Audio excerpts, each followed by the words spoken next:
বৃহস্পতিবার হবিপুর ব্লকের আইহো গ্রাম পঞ্চায়েত এলাকায় ভোট প্রচারে ঝড় তুললেন মালদা বিধানসভার বিজেপি প্রার্থী গোপাল চন্দ্র সাহা। এদিন তিনি আইহো পঞ্চায়েত সমিতির সদস্য তারাশঙ্কর রায় মণ্ডল, সভাপতি পঞ্চানন বর্মন সহ অন্যান্য বিজেপি নেতা কর্মীদের নিয়ে আইহো অঞ্চলের সুখনগর, রতিরামপাড়া, নামাটোলা হয়ে আইহো বাজার সহ একাধিক এলাকায় ভোট প্রচার করলেন। এই ভোট প্রচারে দেখা গিয়েছে কোথাও বাচ্চাকে আদর করতে, আবার কোথাও পায়ে হেঁটে ভোটারদের সঙ্গে জনসংযোগ তৈরি করতে।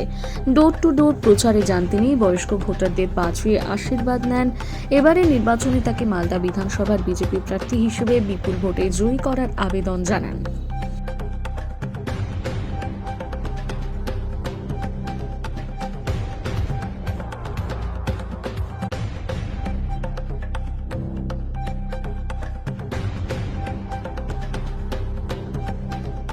আইহো অঞ্চলের বিভিন্ন গ্রামে আমরা আশীর্বাদ প্রার্থনা করে বেরিয়েছি। আমাদের পরিকল্পনা চলছে।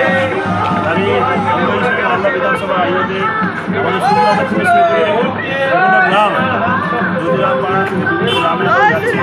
গণদেবতা যারা আছেন আমাদের, তারা দুহাত ধরে আশীর্বাদ করছে।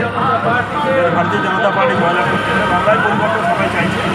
বাংলায় এবার পরিবর্তন হচ্ছে। মমতা ব্যানার্জি প্রাক্তন মুখ্যমন্ত্রী হচ্ছেন, বাংলায় তৃণমূলের বিসর্জন। এতে কোনো চিন্তা করার কোনো ব্যাপার নাই।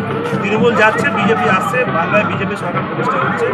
আর আমাদের মালদা বিধানসভা, এই বিধানসভা হচ্ছে গেরুয়া বিধানসভা। এখানে গত 19-এ লোকসভা নির্বাচনে বিজেপি লিড দিয়েছে। 2021-এ বিধানসভাতেও সেখানেও দুহাত তুলে মানুষ আমাকে আশীর্বাদ করেছিল, বিধানসভায় পাঠিয়েছিলেন। 2024-এর লোকসভা নির্বাচন, সেখানে মালদা বিধানসভা 64,000 ভোট ছিল। আর এবারও নির্বাচনে বিরোধীরা ধরাশায়ী হবে। এখানে বিরোধীরা কোনো ভোটই পাবে না। এখানে সমস্ত পদ্ধতিতে মানুষ ভোট দেবেন, দুহাত তুলে তারা আশীর্বাদ করছেন স্বতঃস্ফূর্তভাবে। মানুষ যেভাবে আশীর্বাদ করছেন, যাতে করে প্রমাণ হচ্ছে মানুষ বিজেপির সঙ্গে আছে। আজকে আমাদের